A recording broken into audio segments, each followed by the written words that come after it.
Oi, amigo. Oi, amiga da Urca.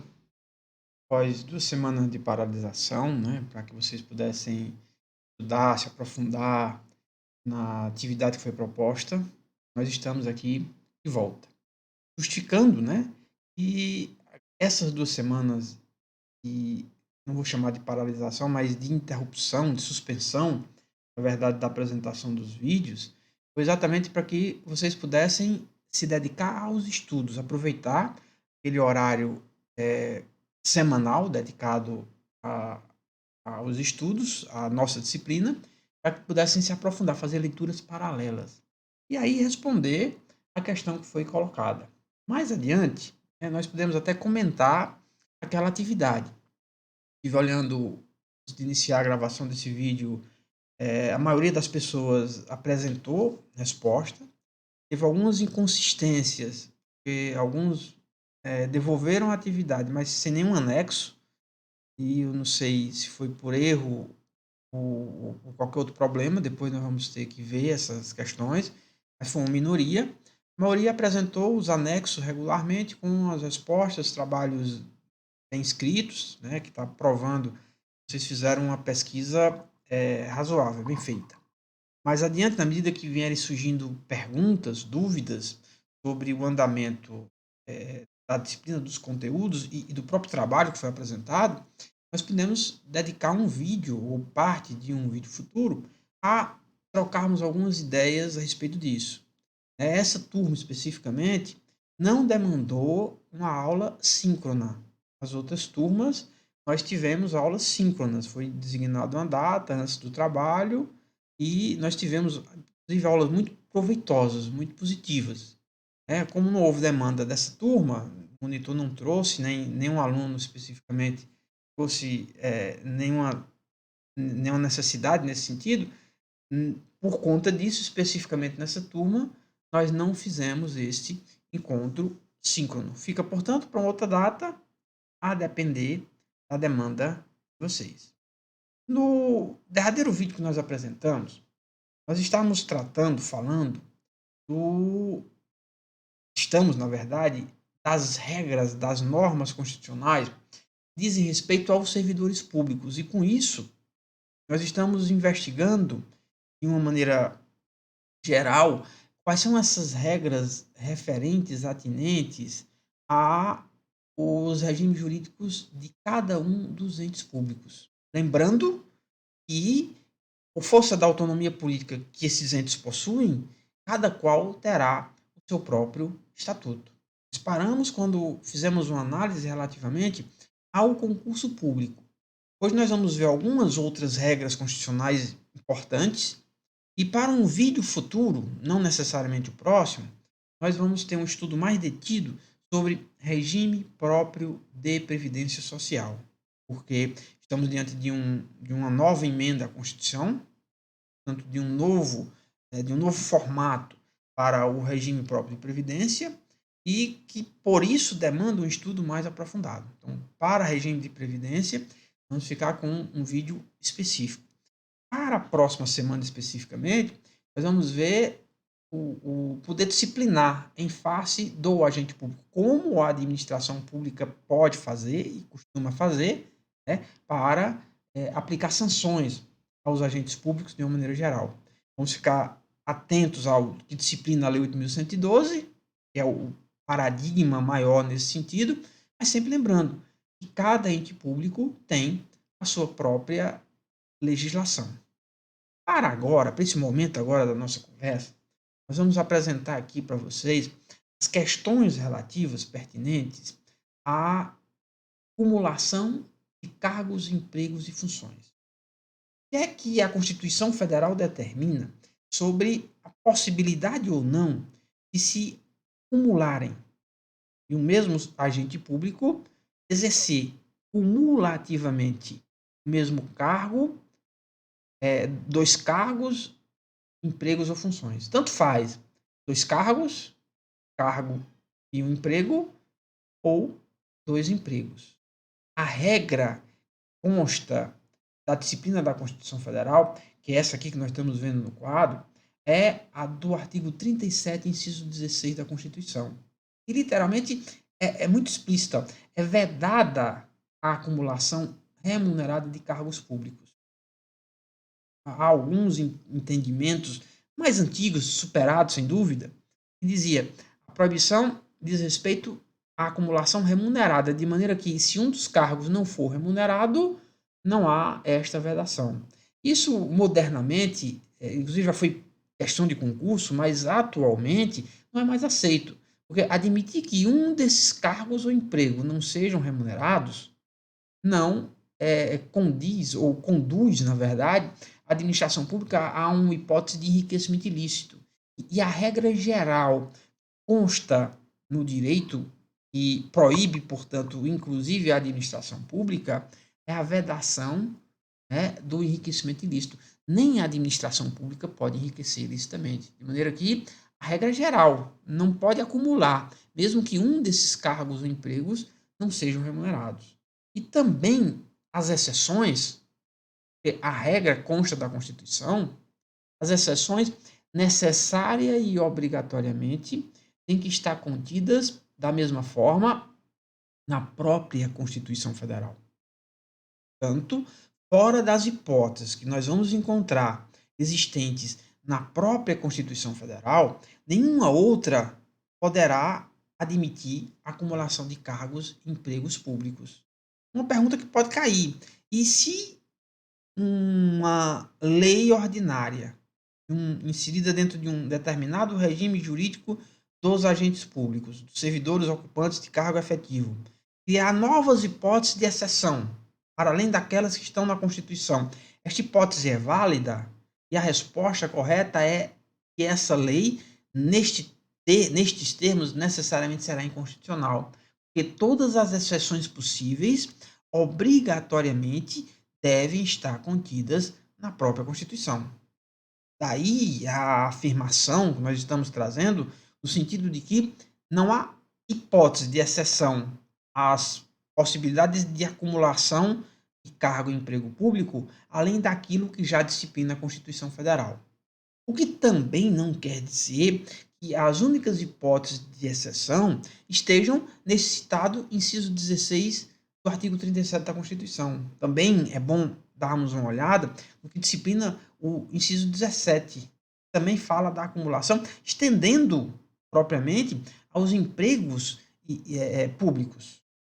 Mas as exceções necessariamente têm que estar contidas na Constituição, no que pese que, além destas hipóteses trazidas no inciso 16 do artigo 37, outras ainda podem surgir, todas inseridas dentro do texto da Constituição.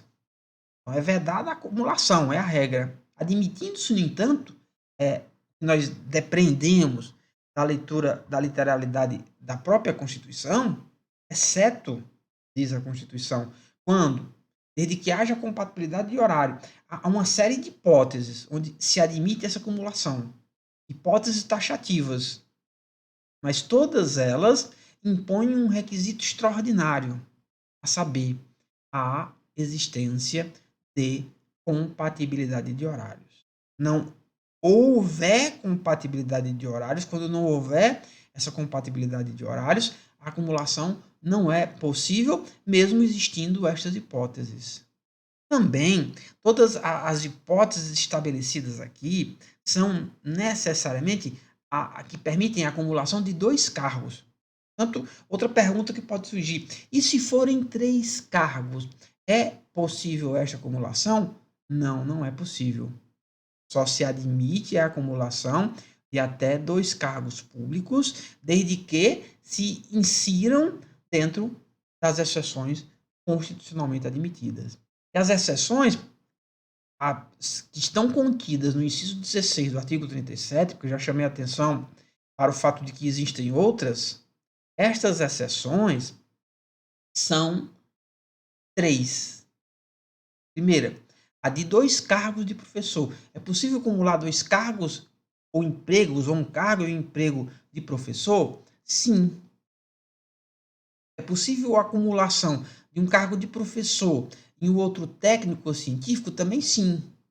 A dificuldade de ordem doutrinária entre os estudiosos diz respeito a qualificar o que é um cargo técnico. Cargo científico são cargos muito próximos à atividade do magistério, porque estão intimamente ligadas ao ensino, embora não sejam propriamente atividades de ensino. Mas no Brasil, notadamente, há uma confusão entre a atividade do cientista e do professor, porque, regra geral, são o mesmo personagem. O cientista é professor, o professor é cientista, embora não necessariamente devam se confundir essas atividades. É um dos erros da academia brasileira estabelecer essa confusão.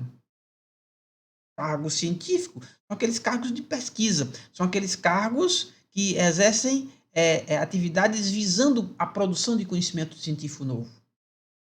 Agora, o que é um cargo técnico? Os tribunais de contas e alguns precedentes da jurisprudência, eles vão estabelecer que cargo técnico é aquele cargo para cujo exercício a lei exige uma habilitação especial, uma formação específica, não necessariamente aquele cargo que tenha o nome técnico em sua nomenclatura.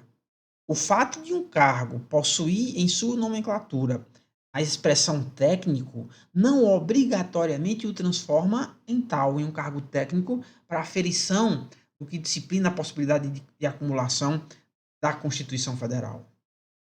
Porque exige-se, na verdade, uma formação específica. Então, nós vamos ter cargos em cuja nomenclatura nós encontramos a expressão técnico, que não são cargos técnicos, aqueles cargos que não exigem nenhuma formação específica, cargos de nível médio, que não exigem nenhuma formação específica, são necessariamente cargos, não são, melhor dizendo, cargos técnicos. Cargos, entretanto, que, mesmo não possuindo a expressão técnico em sua nomenclatura, ainda assim o serão. Cargo, por exemplo, de secretário escolar, que exige uma formação específica, é um cargo técnico, do que pese essa formação seja de nível médio. Também outra assertiva, outra informação importante. Para ser cargo técnico, não se exige que a formação seja de nível superior, mas formações específicas daquelas profissões, profissões autorizadas por lei são necessariamente também cargos técnicos. Cargos de médicos, cargos de advogado e outros afins, necessariamente possuem, se especificam, são destinados ao exercício das chamadas profissões regulamentadas por lei, são cargos técnicos necessariamente. Então, é possível exercer o cargo de procurador e de professor. O cargo de procurador é um cargo técnico. Atenção, não procurador-geral, que é um cargo de natureza política. O procurador-geral é um agente político. Os outros membros da procuradoria são cargos técnicos. Mesmo, eventualmente, sendo cargos em comissão. Não obrigatoriamente. Existem carreiras de procurador. Outra exceção nós vamos encontrar na linha C do inciso 16, do mesmo artigo 37. Dois cargos ou empregos privativos de profissionais e da saúde, cujas profissões sejam profissões regulamentadas. Médicos, enfermeiros, farmacêuticos. A compreensão é no sentido de que aquela profissão, aquele cargo, seja destinado à área da saúde, mesmo que não seja uma profissão definitivamente afim à saúde, que pode também ser exercida em outras atividades. Como é o exemplo do assistente social. É possível cargos de assistente social em diversas áreas da atuação da administração pública. Esse cargo de assistente social será acumulável quando, entretanto, ele for destinado à saúde. Cargos de assistente social vinculados ao serviço de saúde são cumuláveis.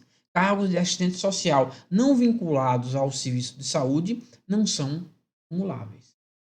Outras hipóteses, além destas, necessariamente existe no âmbito da Constituição. Os magistrados, os membros do Ministério Público, por exemplo, e já estamos diante de outra regra da Constituição, estes poderão, sem a menor sombra de dúvidas, também exercer um outro cargo de professor, exclusivamente de professor. Os magistrados e os membros do Ministério Público estão adstritos exclusivamente ao exercício de um cargo de professor, nenhum outro. Nos municípios, os vereadores também vão poder acumular o exercício da vereança com outro cargo efetivo que eventualmente já existam. Porque a regra dentro do serviço público é no sentido de que o servidor efetivo, quando ele vem a ocupar um cargo eletivo, um agente político, portanto, ele deve se licenciar do cargo efetivo para exercer o mandato eletivo, ficando com a remuneração do mandato eletivo. A regra é essa. Artigo 38 da Constituição Federal, nós temos isso estabelecido de maneira muito clara. Agora, há ponderações, há exceções.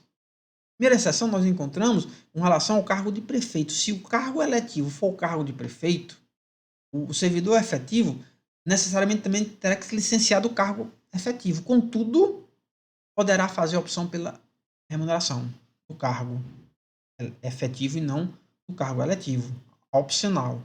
Se for o cargo de vereador, aí, havendo compatibilidade de horários, aí sim ele poderá exercer esses dois cargos. Outra exceção que nós encontramos é com relação aos militares. E hoje a eles se permite a acumulação com o cargo de professor. Contudo, fora destas hipóteses, a regra é muito clara. Fora destas hipóteses constitucionalmente elencadas, nenhuma outra se admite a acumulação de cargos. Essa acumulação também está limitada ao teto de gasto com o pessoal. Inciso 11 do artigo 37 da Constituição, um detalhe que nós vamos ver ainda hoje. Exatamente, né, quando nos debruçamos, está aqui o quadro, com o regime remuneratório dos servidores públicos, dos agentes públicos em geral. Como é o regime remuneratório dos agentes públicos? Na iniciativa privada, nós temos que os contratos firmados entre os empresários e seus empregados, né, o valor das remunerações, o nome da remuneração é salário, e o valor dessa remuneração é estabelecida pelo mercado, garantida algumas regras de mínimo, conteúdo mínimo. Por exemplo, aquilo que disciplina as convenções coletivas de trabalho. Estabelece, inclusive, pisos salariais para determinadas categorias. Fora essas regras específicas que já constam do próprio sistema da consolidação das leis do trabalho, todas as outras, os valores das remunerações e outros direitos, além dos que já constem, como eu já disse, da legislação própria, podem ser acrescentados. Como nós vamos resolver essa mesma questão, essa mesma perspectiva do ponto de vista da administração pública, considerando que a atuação da administração, ela se submete a regras distintas, a começar pelo regime de trabalho. O regime jurídico dos agentes públicos, em regra, como grande massa, é o regime estatutário. É, para alguns específicos agentes políticos, um regime específico, mas que também é um regime de direito público. Os agentes políticos, eles vão receber, ter direitos e deveres oriundos de uma relação jurídica que será disciplinada pelo regime jurídico administrativo. Logo, o conteúdo dessas regras é de direito público, está inserido dentro do regime jurídico administrativo. Uma conclusão já posso tirar. Eu não aplico a CLT para nenhum desses casos. Então, quem vai estabelecer qual é o conteúdo da remuneração dos ocupantes de cargo efetivo, conteúdo da remuneração dos agentes políticos, dos cargos ocupados pelos agentes políticos, não é a CLT, necessariamente é a lei. É um desdobramento lógico, racional do princípio da legalidade. Então, como é que eu sei qual o valor deve perceber o ocupante de um cargo determinado? É o valor estabelecido pela lei. Logo, assim como é obrigatório que exista lei que crie os respectivos cargos, da mesma forma, esta lei tem que estabelecer a sua remuneração. Pergunta que pode surgir: carreiras compatíveis, onde eu tenho o exercício de uma carreira na iniciativa privada e uma mesma carreira compatível, semelhante no setor público. Na iniciativa privada, se estabelece um piso salarial pelas convenções coletivas. É possível desdobrar isso, levar esse mesmo piso salarial para o agente efetivo? Um exemplo, nós temos a carreira dos jornalistas. Empresas jornalísticas vão contratar jornalistas. Esses jornalistas vão estabelecer regime de direito privado, estatuído, disciplinado pela consolidação da lei do trabalho. Há entre os jornalistas, sindicatos, os patrões e empregados, uma convenção coletiva de trabalho que estabelece um piso salarial para o jornalista. Logo, na iniciativa privada, nenhum jornalista pode receber menos do que esse piso.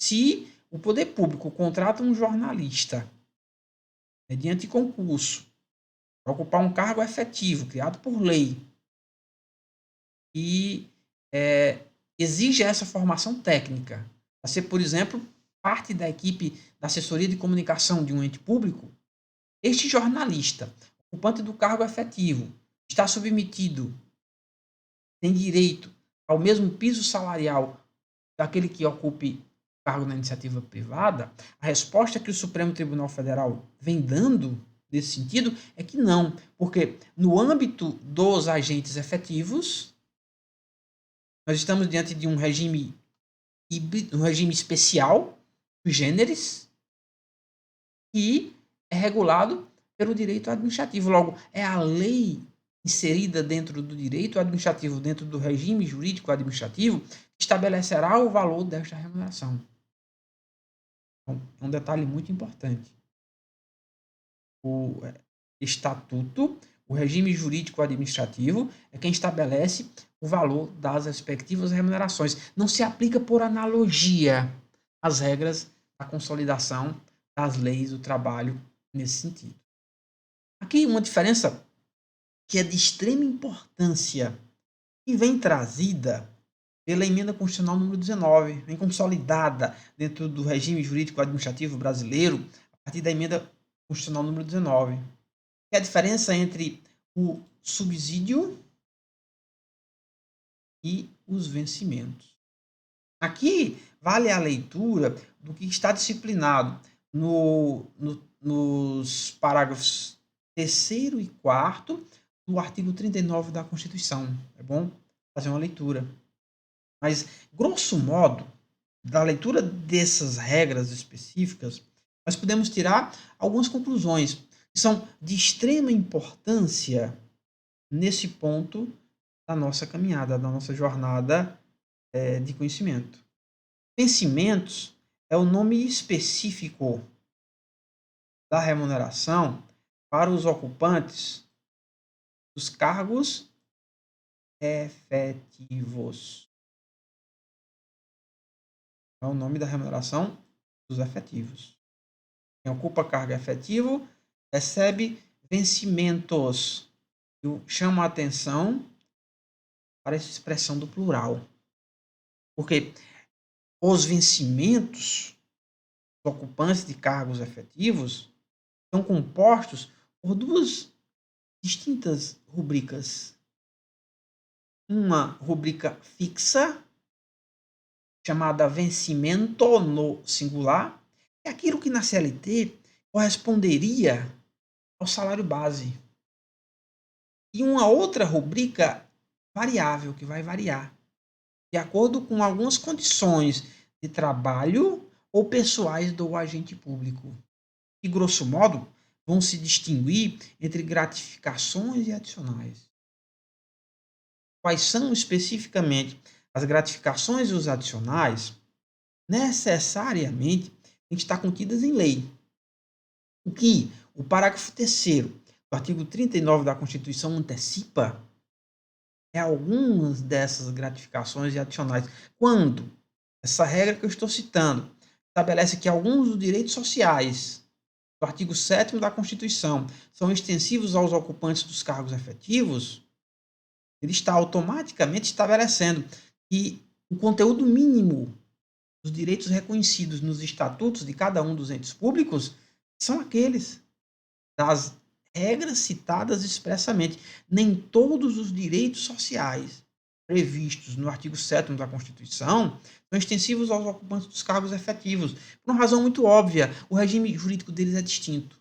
Alguns, entretanto, são aqueles expressamente previstos. Ora, aqueles a que eu estou fazendo reportagem são, repito, os que constam do artigo 38, parágrafo 3º da Constituição, 39, parágrafo 3º da Constituição, corrigindo, todos os outros direitos têm que estar previstos expressamente na lei. Mas, dentre eles, eu tenho algumas já gratificações adicionais. Adicional de férias, o texto de férias está previsto. Portanto, todo e qualquer servidor efetivo de qualquer um dos entes tem direito a ele. Gratificação natalina, o 13º, também está previsto. Portanto, a mesma conclusão. Outros que não estejam previstos expressamente nessa regra, necessariamente vão precisar de lei específica para a sua possibilidade. Logo, não é possível, detalhe importante, fazer interpretação analógica com a consolidação das leis do trabalho para sabermos se algum direito social é ou não extensivo aos ocupantes efetivos. Fora desse rol expresso, não há essa possibilidade analógica. Subsídios, por sua vez, eles dizem respeito à remuneração dos agentes políticos. Como é o nome da remuneração dos agentes políticos? Subsídios. E segundo a expressão estabelecida pelo parágrafo 4º do artigo 39 da Constituição, o subsídio se constitui em parcela única. Então, qual é a principal característica do subsídio? Ser parcela única. E no que pese alguns estudiosos, né, carregarem na hermenêutica, interpretação, para trazer compreensão distinta, parcela única, na minha perspectiva, não pode admitir outra visão, outra conclusão, senão ser literalmente uma parcela única, um valor fixo. Quando se trata em parcela única, se está dizendo o seguinte: a lei vai estabelecer um valor, e esse valor não pode sofrer acréscimos, salvo acréscimos de natureza indenizatória. Em cima dessa pegadinha, essa brecha da lei, por exemplo, muitos parlamentares conseguem receber 13º, 14º, 15º, 16º, a título de parcelas indenizatórias, o que, acima de tudo, é uma imoralidade concreta, uma imoralidade evidente. Mas, parcela única, remuneração dos agentes políticos, o subsídio, não admite acréscimos, senão outros de natureza indenizatória. Sim, como é que muitos magistrados e membros do Ministério Público e agentes políticos, de uma maneira geral, conseguem driblar essa regra, parcela única, desta forma.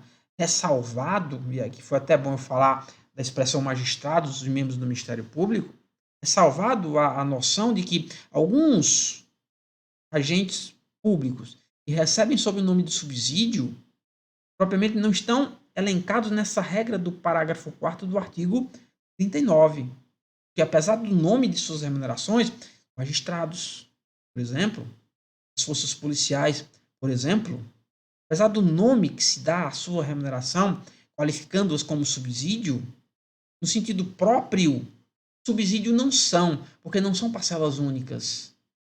admitem para essas específicas categorias que se submetem a regimes estatutários especiais, conforme nós já tivemos a oportunidade de conversar um pouco em vídeos anteriores, admite-se a eles, né, o acréscimo de parcelas variáveis. Na minha perspectiva, melhor seria chamar a remuneração desses agentes de vencimentos e não de subsídios. Cria uma confusão, um equívoco, e não me parece apropriado, de maneira apropriada, a melhor interpretação. Mas está aí. Em regra, resumindo a informação, em regra, os subsídios são parcelas únicas, parcela única. Essa parcela única não admite acréscimo, senão de caráter indenizatório, no que pese algumas interpretações extensivas ao que sejam, admitindo alguns acréscimos, que não me parece constitucional a interpretação desse sentido. E no que pese também que existem algumas carreiras que, apesar do nome da remuneração deles ser também subsídio, eles não se submetem a um pagamento por parcela única. Magistrados, forças policiais, conforme eu acabei de estabelecer. Quem fixa a remuneração, já disse, é a lei. Só quem pode fixar a remuneração é a lei. E o valor é o valor expresso na lei. Agora, a Constituição também determina que anualmente haverá uma revisão para, pelo menos, corrigir o valor da inflação. Então, há uma regra inserida na Constituição que é estabelecida desde a Emenda Constitucional número 19, que determina que anualmente o poder público enviará ao respectivo poder legislativo projeto de lei estabelecendo uma revisão uniforme de toda a remuneração de todos os agentes públicos em índice suficiente para corrigir as perdas inflacionárias. É o que pensadores como, na verdade não é o Eli, o atualizador do Eli Lopes Meirelles vem chamando de aumento impróprio. Impróprio porque não aumenta o poder de ganho, mas apenas recompõe as perdas inflacionárias. Além desse chamado aumento impróprio, é possível o que o Eli chama de aumento próprio. Aí sim, uma remuneração acima da inflação. E este aumento próprio pode ser geral, mas não é o que costuma acontecer, e também, portanto, pode ser específico, dirigido a dadas categorias profissionais. É possível um projeto de lei que distingua uma específica categoria, dando a ele um aumento, a essa categoria um aumento maior do que o aumento geral dado a todos os agentes públicos. Uma questão muito interessante, nós estamos vivendo agora no tempo da pandemia, do orçamento de guerra. Há uma lei complementar, foi aprovada, portanto, pelo Congresso, determinando que, no exercício de 2021, nenhum ente público pode propor aumento. Ente público tem declarado situação de emergência em razão da Covid, não pode nenhum deles estabelecer aumento de remuneração para os seus servidores, aumentar despesas com gasto pessoal. Como fica essa lei complementar à luz da Constituição? Claramente ela está ferindo o conteúdo da Constituição. A regra constitucional é no sentido de que anualmente devem haver as leis que alterem, recomponham a inflação com relação à remuneração. Mas o Supremo Tribunal Federal vem compreendendo que, face às peculiaridades do orçamento de guerra, é possível essa restrição constitucional, fazendo assim o que se chama de uma interpretação conforme à Constituição. Cabe polêmica, cabe discussão, é um bom tema para TCCs, é um bom tema para debates em sala de aula ou fora da sala de aula, nos momentos e nos ambientes acadêmicos e de uma forma geral. Outra questão também que é de extrema polêmica com relação a isso, diz respeito à perspectiva de que, e quando o poder público não envia a lei propondo a revisão anual? Aqui, fora a hipótese do orçamento de guerra que eu acabei de tratar, hipótese mais geral, mas aqui nós vamos estar diante de uma inconstitucionalidade por omissão. A Constituição manda a administração enviar o projeto de lei, e o legislador produzir a lei, e houve omissão de ambos nesse sentido. O que fazer diante do fenômeno da inconstitucionalidade por omissão? Um bom tema para vocês debaterem com o professor de Direito Constitucional. Mas a resposta, que é uma resposta absolutamente inadequada, contudo, a resposta trazida pelo Supremo Tribunal Federal é no sentido de dizer que o judiciário não pode se substituir ao legislador. Então, quando houver omissão, nada pode fazer o judiciário senão anuir, senão declarar a omissão do legislador. Ponto, acaba aí.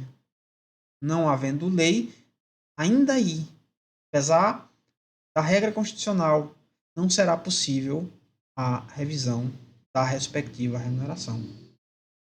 Agora, um outro tema relacionado ao teto remuneratório. Aqui é o que está disciplinado no inciso 11 do artigo 37 da Constituição, que cabe à leitura. Uma leitura um tanto complexa. E por isso eu vou pedir licença para tentar, pelo menos, decompor essa regra. Né? Estamos aqui trabalhando no teto de remuneração, mas eu vou pedir licença para apresentar esse quadro em branco, poder fazer algumas anotações. Essas anotações que eu estou trazendo aqui são a minha leitura, a minha interpretação, que disciplina o inciso 11 do artigo 37 da Constituição. É bom vocês lerem, tá na letra da Constituição, e também uma doutrina de apoio para melhorar. O que diz o artigo 37, inciso 11 da Constituição? Há um teto remuneratório. Qual é o teto remuneratório dos servidores públicos? Está dizendo assim, nenhum agente público, de nenhum dos poderes, de nenhum dos entes, é um teto geral, para todos os agentes públicos vinculados à União Federal e a seus respectivos poderes, e aos outros entes da administração e seus respectivos poderes, portanto, incluindo estados e municípios, Distrito Federal. Ninguém pode receber mais do que o subsídio em espécie do ministro do Supremo Tribunal Federal. Então, qual é o teto geral de remuneração do servidor público, do ministro do Supremo Tribunal Federal? Eu tenho o teto geral. Óbvio, se nenhum agente público pode receber mais do ministro do Supremo Tribunal Federal, isso também tem o teto da União Federal. Nenhum agente público pode receber mais do que o ministro do Supremo Tribunal Federal, de qualquer dos poderes. Então, no Poder Judiciário, óbvio, ninguém pode receber mais do que o ministro do Supremo Tribunal Federal. No Poder Legislativo, ninguém pode receber mais do que o ministro do Supremo Tribunal Federal. No Poder Executivo, a mesma ideia. Poder Executivo da União, Poder Legislativo da União. Mesma ideia. O Poder Executivo dos Estados e do Distrito Federal. Ninguém do Poder Judiciário do Estado pode receber mais do que o ministro do Supremo Tribunal Federal. Mas a Constituição estabelece, lá no inciso 11, mesmo inciso 11 do artigo 37, um limite percentual dessa remuneração. O desembargador do Tribunal de Justiça não pode receber acima desse teto, subteto estabelecido. Logo, no Poder Judiciário do Estado, ninguém pode receber mais do que o desembargador. Sendo que a remuneração do desembargador é um percentual que está lá no inciso 11 do artigo 37 da Constituição, um percentual da remuneração do ministro do Supremo Tribunal Federal. Mas também eu tenho novos tetos. Remuneração do deputado estadual no parlamento. Ninguém dentro dos servidores do Poder Legislativo do Estado ou do Distrito Federal pode receber mais do que deputado estadual. Ninguém no Poder Executivo do Estado pode receber mais do que o governador do Estado.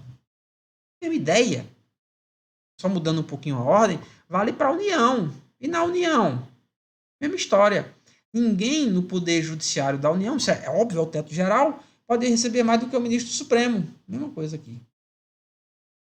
Mas no Poder Legislativo, ninguém pode receber mais do que o parlamentar, o deputado e o senador. Mesma coisa. Recebe a mesma coisa. E o valor da remuneração do deputado e do senador, deputado e senador é um S, e a remuneração do deputado ou do senador não pode ser maior do que a do ministro do Supremo Tribunal Federal. Isso é até igual, nunca maior. Do Poder Executivo, ninguém pode receber mais na União do que o presidente da República. Quem vai estabelecer o valor destas remunerações? Cada uma delas isoladamente. A lei. Há um projeto de lei que vai submetido ao Congresso Nacional, que estabelecerá o valor da remuneração do ministro do Supremo Tribunal Federal. Detalhe, esse projeto de lei é de iniciativa exclusiva do próprio Supremo. Há um decreto legislativo que estabelece a remuneração dos deputados e senadores. Mesma ideia, a remuneração do presidente da República. Há uma lei estadual que diz qual é a remuneração do desembargador, submetida a esse limite da Constituição. E aí já tem decisões do Supremo entendendo que é inconstitucional, mas fica para outro momento de análise. Esse limite. Mas não vou trabalhar isso agora. Mesma ideia, deputado estadual, governador. Cada ente da federação, por lei própria, aí às vezes você vai chamar o decreto legislativo de lei, mas é lei no sentido estrito dessa expressão. Cada ente da federação, por lei própria, irá estabelecer as suas respectivas remunerações. A mesma ideia com relação, isso é óbvio, simetria, né? Com o município. Ninguém no legislativo municipal pode receber mais do que o vereador, ninguém no executivo municipal pode receber mais do que o prefeito. Não temos poder judiciário no município. Então aqui, esse quadro aqui vai nos dar uma ideia dos tetos e subtetos da remuneração dos agentes públicos. Na União, nos estados e nos municípios. O teto geral e, para cada um dos poderes e dos entes, subtetos específicos, conforme nós podemos estabelecer aqui. Lá no quadro, vou voltar para ele já já, vocês vão ver, também é um paradigma. Para carreiras afins, o paradigma estabelecido pela Constituição Federal é o da remuneração do poder executivo, para carreiras de mesma atividade. Por exemplo, motorista. Quanto é que recebe o motorista do Poder Judiciário? Quanto é que recebe o motorista do Poder Legislativo? É o que a lei disser. Não necessariamente é o mesmo valor dos motoristas, dos que ocupam a carreira de motorista do Poder Executivo. Há leis próprias, específicas para cada um desses casos.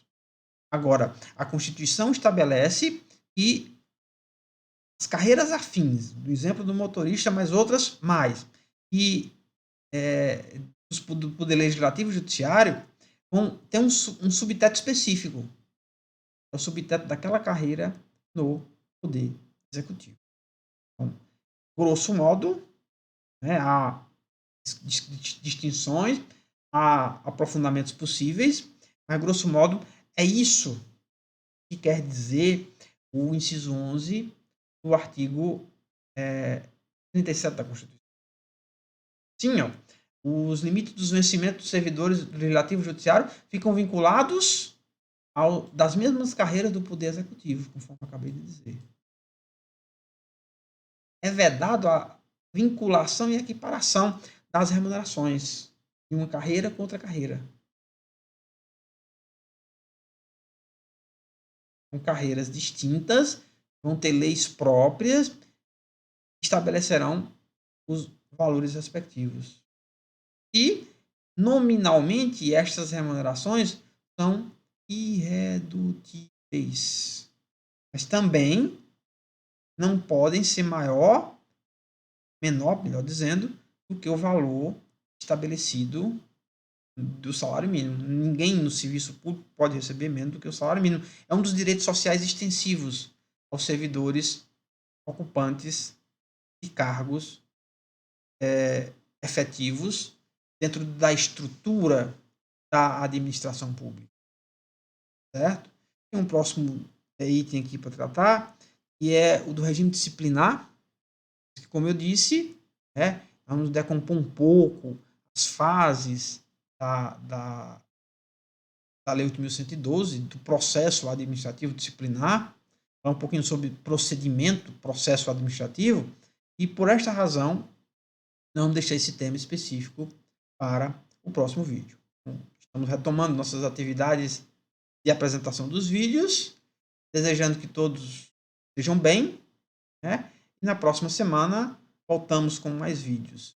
Assistam esse vídeo, apresentem as perguntas que vocês tiverem nos comentários lá da sala de aula virtual do Google Classroom, e estamos à disposição de todos para tirarmos essas dúvidas. Então, pretendo já começar o vídeo da semana que vem, tirando a primeira parte dele, para tratar as perguntas que eventualmente vocês tenham deixado. Por enquanto é isso. Desejo uma boa semana para todos e aguardo o contato de vocês. Um grande abraço. Até o próximo vídeo, se Deus quiser, amigo.